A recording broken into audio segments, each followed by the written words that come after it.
पितृदोष एक ऐसी समस्या है जिसके बारे में हमें ज्ञान ना होने की वजह से हम अपनी थोड़ी सी समस्या को बहुत ज्यादा बढ़ा लेते हैं। अगर हमें सही गाइडेंस सही समय पर मिल जाए तो हम छोटी सी छोटी बीमारी का भी क्योर कर सकते हैं, उसको प्रिकॉशंस के साथ उस बीमारी से निजात पा सकते हैं। लेकिन आज के समय में जिस तरह की भ्रमित जानकारी इंटरनेट के माध्यम से या फिर गलत पंडितों के हाथों से जो हम रिचुअल्स करवाते हैं, तो जिस तरह का दोष हमारे ऊपर लग रहा है उसमें पितृदोष एक ऐसा दोष है जिसका लगातार दिन प्रतिदिन सबके ऊपर जो इफेक्ट है वो बढ़ता जा रहा है, जिसके कारण से आपके मन में बिल्कुल भी समाई नहीं है, आपके काम ठीक से नहीं चलते, आपको पैसा कमाने में दिक्कत आती है, आपको नेगेटिविटी नजर लगना, इस तरह की चीजें बहुत ज्यादा इफेक्ट करती हैं। आपके बच्चे सही लाइन पे जाने की बजाय गलत लाइन को पकड़ लेते हैं, बच्चों की शादियां नहीं होती है, बच्चों के आगे संतानें पैदा करने में दिक्कत आती है। तो ये सारी समस्याएं, जितनी भी समस्याएं, ये सब पितृदोष के कारण से हम लोगों को आती हैं। ठीक है, तो आज मैं आपको एक ऐसी रेमेडी बताने जा रहा हूं, क्योंकि आप लोगों को पता है कि 7 सितंबर 2025 से पितृपक्ष आरंभ हो रहा है और ये 21 सितंबर 2025 तक चलेगा। ये 7 तारीख से लेकर 21 तारीख तक, ठीक है ना, ये 14-15 दिन जितने भी पितृपक्ष जो रहेगा, इसमें आपको ये उपाय जो मैं अब देने वाला हूं, ये उपाय करना है, जिससे कि आपके घर में जिस व्यक्ति को सबसे अधिक प्रॉब्लम हो रही हो, जैसे मान लीजिए कि कोई व्यक्ति है, उसको कोई बीमारी लग गई है तो दवाइयों से वो ठीक हो नहीं रहा है, ठीक है, या फिर कोई ऐसा व्यक्ति है जिसके काम है, दुकान है, फैक्ट्री है, ऑफिस है, या फिर कोई एजेंसी है जो बिल्कुल भी नहीं चल रही है, उसका पैसा कर्जे में डूब जा रहा है, या फिर जितने भी लोग उसके कारोबार में जुड़ते हैं सब उसको धोखा दे जाते हैं। तो इस तरह की जितनी भी समस्याएं हैं, या किसी के घर में डाइवोर्स की नौबत आ गई है, बच्चे कहना नहीं मानते हैं, घर के अंदर कलेश रहता है ना, तो इस तरह की समस्याएं अगर किसी व्यक्ति के साथ है तो वो इस उपाय को करे और मात्र 15 दिन के अंदर ही वो अपने 80% भार को कम कर देगा। ठीक है, उपाय क्या है मैं आप लोगों को बता देता हूँ। आपको मैं बताता हूँ कि सबसे पहले आपको एक काम करना है कि एक आपको लेनी है पोटली। पोटली कैसी लेनी है? व्हाइट कलर की पोटली। ठीक है, पोटली कितनी बड़ी होनी चाहिए? मैं कहता हूं कि पोटली इतना साइज उस पोटली का होना चाहिए जिसके अंदर 1.25 किलो अनाज आ जाए।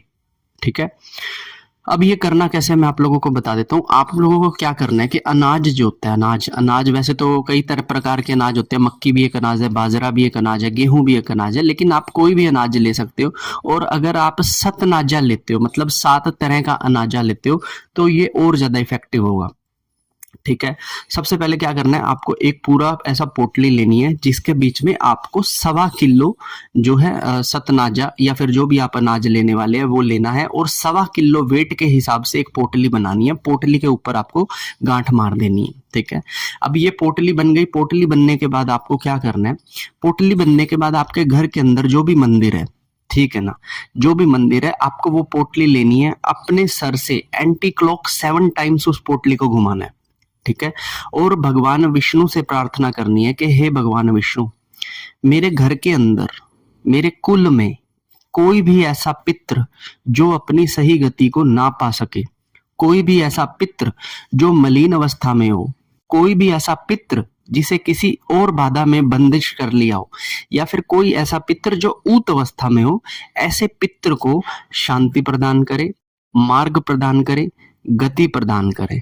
ठीक है ना, आपको वो पोटली लेकर अपने सर से एंटी क्लॉक घुमाना है और उसके बाद आपको प्रार्थना करनी है जो मैं आप लोगों को कह रहा हूँ। ठीक है, ये प्रार्थना करने के बाद आपको वो पोटली जो है उसी मंदिर के अंदर रख देनी है। वो पोटली एक तरह से भोग है जो हमने सही देवताओं को दिया है ताकि वो हमारे बुरे पितरों को भी गति प्रदान कर दे। ठीक है, अब आपको क्या करना है कि जब आपने वो पोटली रख ली तो इस प्रोसेस के अंदर जो सबसे मेन इंपॉर्टेंट चीज रहेगी वो रहेगी गंगा जल।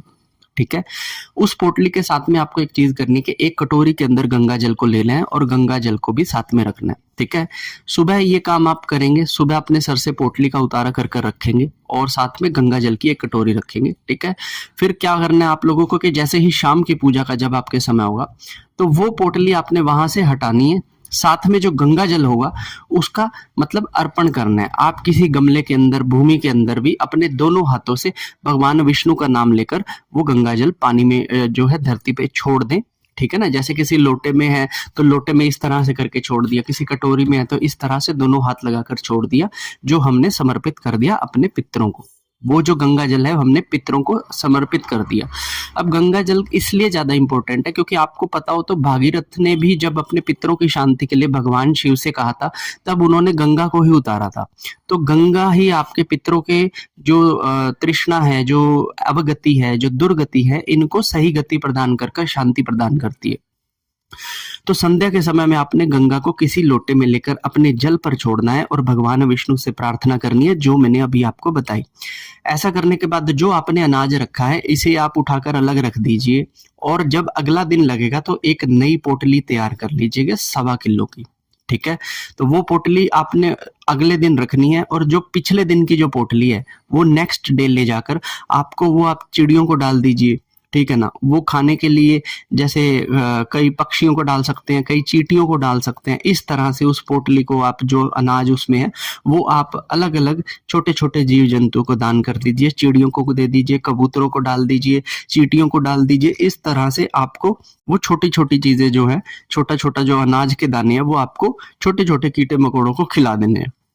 जैसे जैसे कीट मकोड़े आपके उस अनाज को खाएंगे, आपके ऊपर से जो भार है वो भार कम होता जाएगा। आप देखोगे कि मात्र 4-5 दिन के ही इस 1.25 किलो प्रतिदिन उतारे के साथ ही आपके जो काम थे उनमें जो अड़चने आ रही थी वो अड़चने अब दूर होने लगेंगी। आपके काम अच्छे से बनने लगेंगे, आपकी दुकानदारी में फायदा आपको दिखने लगेगा, आपकी दवाइयां आपके शरीर को लगने लगेंगी, आपकी बीमारियों को भी जो है ठीक होने में आपको असर पता लगेगा कि अब मेरी बीमारी ठीक हो रही है। ठीक है ना, अगर आपके घर के अंदर कलेश है तो वो कलेशों में भी आराम मिलेगा, आपके बच्चों की बुद्धि भी सही रास्ते पर आएगी।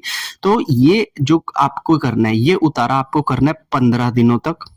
15 दिनों तक आपको 1.25 किलो प्रतिदिन। और जिस व्यक्ति को ज्यादा परेशानी आ रही हो इससे संबंधित, जैसे कोई घर का मुखिया है ना, तो मुखिया को सबसे ज्यादा प्रॉब्लम होती है जब पितृदोष होता है। तो मुखिया अपने सर से इस तरह से एंटी क्लॉक करके उस सतनाजे को उतारे पोटली में और एक जगह पर रख दे, और नेक्स्ट डे वही पोटली से जो भी निकलता है वो चींटियों को और कबूतरों को, पक्षियों को डाल दे।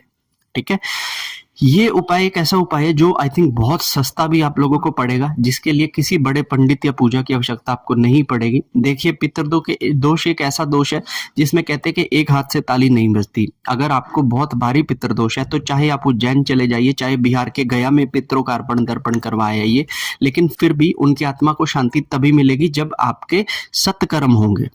तो आप ये ना सोचिएगा कि मैं ये उपाय करके अपने पितृदोष से मुक्ति पालूंगा, साथ ही आपको अपने सत्कर्मों को भी बढ़ावा देना है ना। अगर आप गलत दिनों के अंदर मदिरा पान करते हैं, अगर आप मीट खाते हैं, अगर आप किसी को धोखा देते हैं, किसी के साथ चीट करते हैं, इस तरह की चीजें जो होती हैं ये हमारे ही कर्मों की गति खराब करती है। तो आज आपके पितरों की गति खराब हुई है, कल को आपकी गति खराब होगी।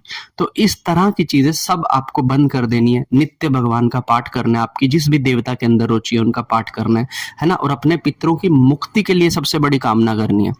क्योंकि पितृ पक्ष में जो पितृ होते हैं वो आपके घर पर आकर खड़े होते हैं, और वो जब प्रार्थना करते हैं हम लोग भगवान से, तो हमारे पितृ भी कहते हैं कि देखो हमारी संतानें हमारी मुक्ति के लिए आज भी प्रयासरत है। तो ये देखकर पितरों को भी बहुत अच्छा लगता है, और वो भी ब्लेसिंग्स अपनी देते हैं आप लोगों को, आप लोगों के सारे काम बने, विवाह हो, आपकी अच्छी संतानें हो, अच्छा पैसा धन बान आप कमाए। तो इस तरह से हमें अपने आप को 15 दिनों तक अपने पितरों की सेवा में देना है। अपने ऊपर से जो भी बोझ है उसे इस तरह से सतनाजे से उतार के अपने जो पितृदोष को समाप्त करना है। तो आशा करता हूं कि ये छोटा सा बहुत सस्ता टिकाऊ उपाय जो मैं आप लोगों को दे रहा हूं, इसे आप करना आरंभ करेंगे। ठीक है ना, जिससे कि आपको वो सारे बेनिफिट्स मिले जो आपको बड़ी बड़ी पूजाएं करने पर मिलते हैं। तो कैसी लगी आपको मेरी ये छोटी सी जानकारी, जो आपको बड़े से बड़े पितृदोष से भी, बाधा से बाहर निकाल कर ला सकती है। अगर आपको कोई प्रश्न हो तो आप मुझे कमेंट कर पूछ सकते हैं। ठीक है, वीडियो अच्छी लगी है तो वीडियो को लाइक कीजिएगा। ठीक है ना, अगर आप चैनल पर नए हैं तो इसे सब्सक्राइब कीजिएगा। और एक चीज मैं आप लोगों को बता दूं कि अगर आप मुझसे डायरेक्टली बात करना चाहते हैं तो या तो आप मुझे इंस्टाग्राम पे डीएम कर सकते हैं, या फिर आप मेरे इंस्टाग्राम पर संडे लाइव को ज्वाइन कर सकते हैं, जिसपे मैं डायरेक्ट फेस टू फेस आपके सभी प्रश्नों के जवाब आपके मुंह पर देता हूं, और इसमें कोई भी टाइम कंज्यूमिंग भी नहीं लगता। सामने के सामने हम लोग सबसे बात करते हैं। ठीक है, तो अब ये जानकारी जो है मैं आपको कुछ अगली वीडियोस में के अंदर दूंगा। तब तक के लिए हर हर महादेव।